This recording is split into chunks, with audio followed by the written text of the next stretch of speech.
Grabe yung tubig dito. Grabe yung lamig. Woo! Ito yung ito talaga yung pinunta natin. Sa init ng panahon ngayon. Minsan hindi mo alam kung worth it pa yung biyahe hanggat hindi ka pa nandun. At dito, sa trip na to, doon namin nalaman yung sagot. Mahirap maging content creator.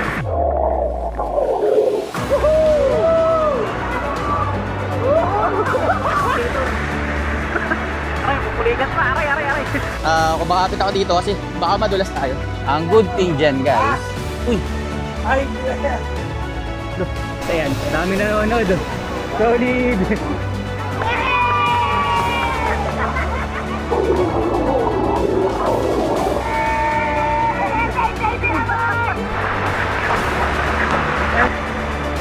welcome to Pinlock Falls.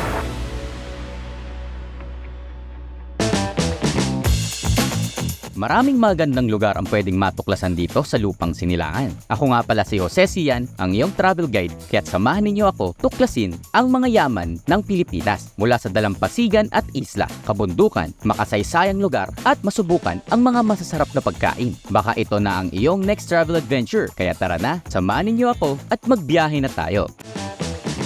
Okay, another day, another adventure. Nandito nga tayo, guys, sa Quezon, sa May Infanta, at andito tayo sa Pinlock Falls, guys. Tingnan nyo naman. Okay, may kasama nga tayo dito. Ito yung isa sa mga pinakamayaman kong kaibigan. Tingnan nyo naman, naka-Sontes na. Bumanot ka pa ng ganyan, nadali mo pa ako bigla. Alam mo yung Bangyak pa. nag-uusap lang kami ng isang gabi, basta kaya mag-ride stow dito. Naka-Zontes 400 na siya. Nauna pa nga masetapan kaysa magkaroon ng ORCR. Contest 400G not fully paid. Yeah. Grabe. Kung nagmomotor ka, alam mo to. Marilaki, puro kurbada, puro focus. May parts na relaxing, may parts na mapapaisip ka kung bakit ka nandito. Ito yung entrance dito sa Pinlock Falls. Kaya tara, onting rough road. So dati nakadaan na tayo dito pero di pa natin ito na gagawa ng video sa YouTube na tinignan lang sinilip. So ngayon, this time, hopefully, hindi ganun kadami tao sobra, I think.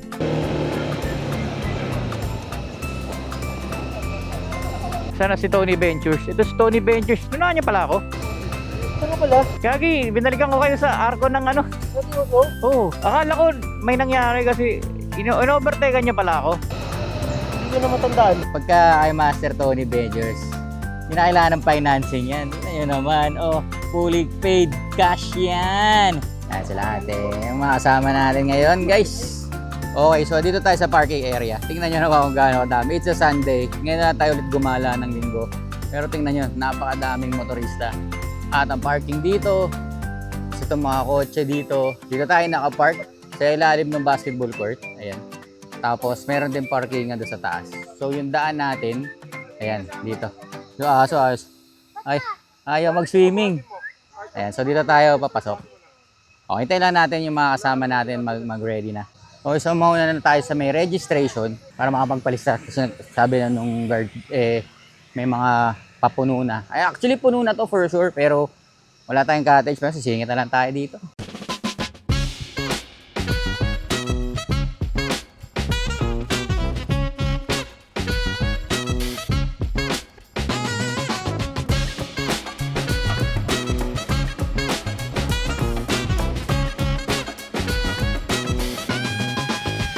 Adventures, ito nga pala yung registration area dito. Malapit lang na lakaran lang dito sa galing sa parking area. And ang good thing dyan, guys.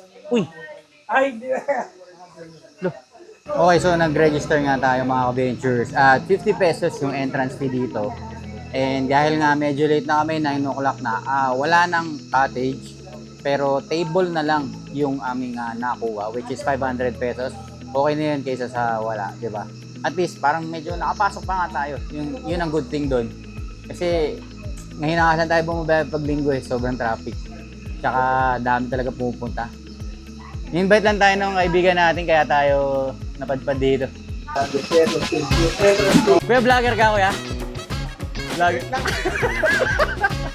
Magkano po entrance? 50 po. Tapos cottage po magkano? Table na lang. Magkano po yun? 500. Sige. Sige po. Register mo tayo.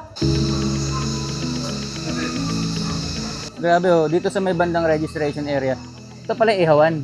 Assist tayo nila ate sa papunta sa table natin. So, guys, may designated smoking area pala dito. Tapos dito merong piso wifi.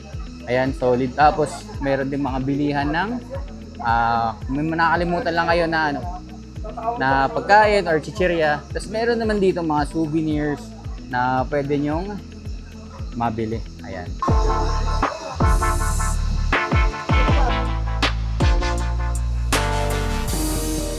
Okay, mapapansin nyo guys, ang dami. Tapos may mga bagong ginagawa. Ito puro kubo. Kubo dito sa kaliwa natin guys. Galing. Tapos, ayun, kita na nga dito. Tanaw na nga natin dito yung Pinlock Falls, which is ayun yung nasa harapan natin. Simple lang, walang arte, 50 pesos entrance. Pero habang papalapit kami, may naririnig na kami na hindi namin inaasahan. Walang fancy, walang setup, pero minsan, yun yung hinahanap mo.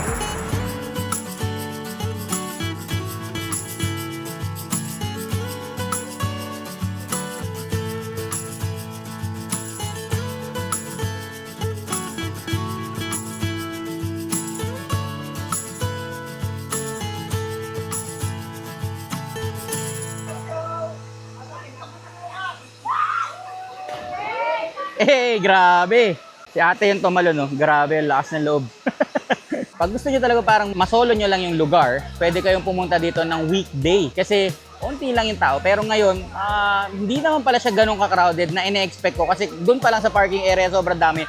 Malawak naman pala sa loob. Kung mapapansin nyo guys, ayun o, sobrang daming tao. Pero, sakto lang siya. Hindi siya yung tipong sobrang laki agad.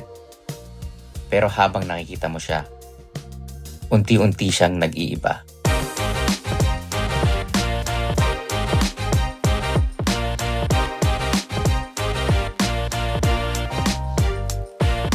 So ito yung spot na nakita natin guys. Ang maganda, napakalapit lang dito sa Pinaka Falls. So dito tayo, nakapwesto. Ito na yung 500 pesos na binayaran natin. Nando lang ako, Del. So medyo masikip yung lamesa namin. Pero, nagawa namin ang paraan yan. So meron kasi kaming dalang ulam pero wala kaming dalang kanin. Pero buti na lang meron nabibilang kanin dito kaya wala tayong problemahin. Ayan, so lumunga tayo, meron tayong lamesa. Ayan na. Medyo clear na yung lamesa namin. Konti na lang. Gio nga pala. Hi guys. Di nagdahit si Gio.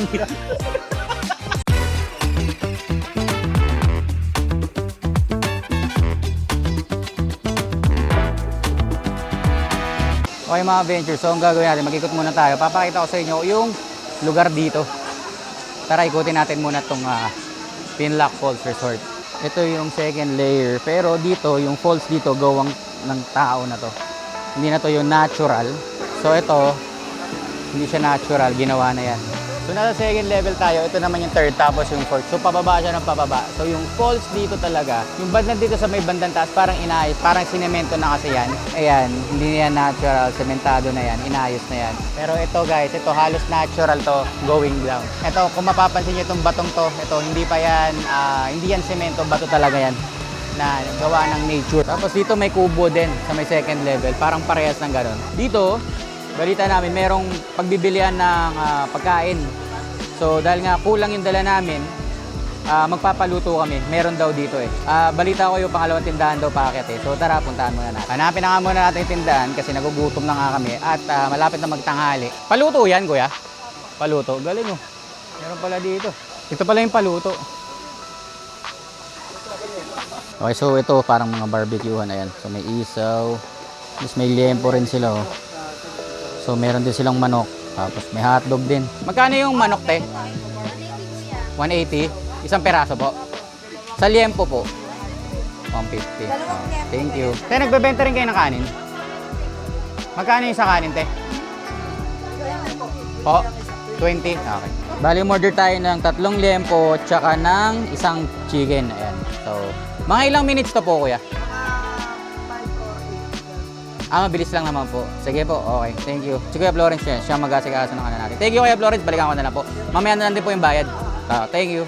Okay, so may mineral din sila. Ayan, 100 yan pagka wala rin kayong dala. Akala namin kaya agad.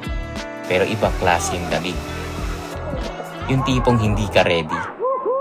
Kahit ready ka na.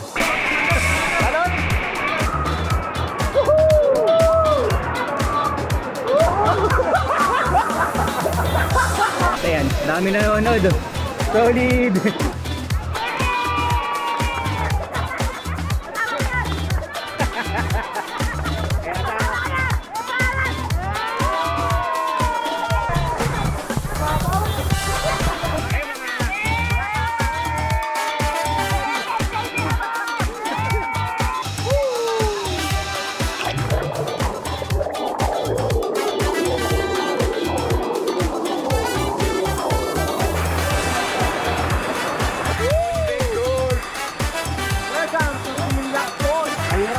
Mahirap maging content creator.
Namin yung food at nag-swimming muna kami saglit kasi sobrang init talaga, pero grabe yung lamig, napaka-solid talagang lalamigin nga. Ngayon medyo acclimated din katawan natin, okay na nakakatuwa. At least yung cravings natin sa malamig napuna na. Ngayon kain naman tayo. Okay guys, kain muna kami. Pray muna tayo, pray. Thank you sa food na ito. Maraming salamat sa proteksyon na binigay niyo sa amin papunta. Ganun na rin po ang aming pag-uwi. Gabayan niyo po ang bawat isa sa amin. I-bless niyo yung pagkain namin ngayon. In Jesus' name, Amen. So kain tayo. May dalang chicharon si Master Tony. Tikman natin. Wala mo ng diet kasi kailangan natin kumain. Dinuguan ni Aling Janet. Ayan. Ay, grabe. Matitikman na rin natin. Mantikado. Yun lang, hindi nagalan ng barbecue. Teenage na dinuguan. Okay, so nagpapagrade si Master Tony ng kanyang luto. 1 to 5 o 1 to 10. Walang ano yan ha? Walang halong chemical to. Tingnan natin. Solid nung dinuguan. Ganito yung klaseng dinuguan yung gusto ko.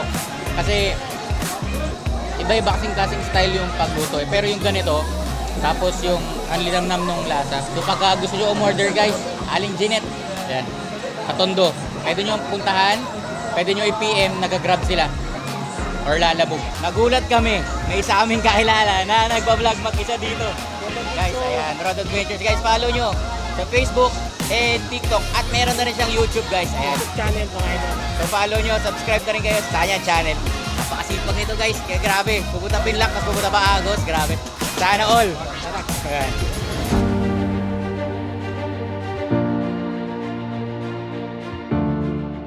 Tara, baba tayo doon sa pinakababa para makita natin kung ano yung itsura doon. Guys, mag-ingat kayo kasi sobrang tarik. Tapos, siyempre, pagbasa yung nyelas nyo, madulas, di ba? Kaya kailangan mag-ingat kayo. Doble ingat lang. Dito yung third level ito. Dito sila nakatambay. At dito yung pang-apat. Ayan. Solid. Yung babaybayin natin guys. Ito pa. Okay, so mag-ingat kayo pag pababa. Ito parang inaayos na nila to. Tapos dito, ito na yung pang-apat. Halos pinakababa na rin tayo. Tara, tuloy na natin. Grabe, lamig pa rin ang tubig dito. Huwag tayo galing sa pinakataas. So ito, dadalo yung tubig pag gano'n na. So ang hindi lang natin napunta yung pinaka-mother falls kung saan to nanggagaling. 30-minute hike. Hindi tayo prepared. So, dito na tayo. Binaba na lang natin. At ito yung pinakadulo dito sa may Pinlock Falls. Dito parang wala na masyado pag-swimming. Ito na yung pinakahuli. Ito medyo mababaw na. Hanggang talampakan na lang to. Sa mga ventures, ito na nga. Ito na yung pinakadulo. Ayun na yung pinakahuling grupo. So siguro pag sobrang crowded dito, pwede pa. Tampisaw lang talaga. Pero dito, parang medyo malumot-lumot, hindi advisable. Kaya siguro yung family dito na nahuling nag-play. Alright mga ventures, so dito na lang kayo. Huwag na kayo masyadong magpalayo. Kasi syempre, nag-entrance kayo dito sa may Pinlock. Syempre, responsibility kayo ng yung resort dyan. So dito kasi parang hindi na kayo masyadong maasikaso. Pag dito pa kayo bumaba, at your own risk na lang kung dyan kayo mag-ano. Pero dito, safe na safe dito sa part na to. Pag nakita nyo yung dalawang kahoy na yan, ayan yun. Grabe mga Avengers, oh. Tayo sa may pangatlong level. Tingnan nyo naman, oh. Grabe, napaka-solid. If you're interested for this type of content, please hit the subscribe button, hit the notification bell to be updated for adventures Like this. This marks the end of our video. Grabe yung experience namin dito sa Pinlock Falls. Napakasaya. Hindi tayo nahirapan i-enjoy yung lugar dahil malawak siya. Or maraming pools na pwede kang pag-swimmingan. So parang mga nasa 4. 50 pesos lang yung entrance dito and hindi ka madidisappoint. Pero huwag ka rin mag-expect na sobrang social. Hindi naman din kasi. Talagang nature. Ang gasolina, pag nagmotor kayo from Manila papunta rito, siguro mga nasa 250 to 350 pesos lang. So, 'di ba? Sulit na sulit, balikan na 'yon. Yung table naman na aming ni-rent, 500 pesos po siya. Pero dahil nga marami kami, hati-hati kami, 'di ba? Maraming salamat sa lahat ng mga sumusuporta, nanonood sa ating mga videos. Para mas marami pang travel ventures, pindutin ang subscribe button at i-click ang notification bell para laging updated. Tulad ng lagi, stay safe, ride safe, God bless sa ating lahat. So next time, hopefully, kasama ko na kayo mag-travel ulit sa mga susunod nating mga videos. Please leave down the comment kung ano yung next travel adventures na masasuggest nyo para sa atin mga ka-venture. Kita-kits sa susunod na video. Pagkatapos ito guys, parang inalok kasi kami kanina kung gusto namin pumunta dun sa may Mother Falls. So magbabayad kami ng tour guide, 250 pesos daw yun. So check natin mamaya after kumain kung ano yung nasa mood natin mamaya. Ayan, so dating gawin ng Nomad guys, ang bankero namin, ang banker namin, si Tony Ventures ngayon. Tapos hati-hatiin na lang namin yung gastos namin mamaya. Ito mga ventures, meron nga din silang piso wifi. Ayan. Tapos may binibenta rin silang mga alak dito. Ayan. Mga chichirya. Ayan, oh. So lahat andito.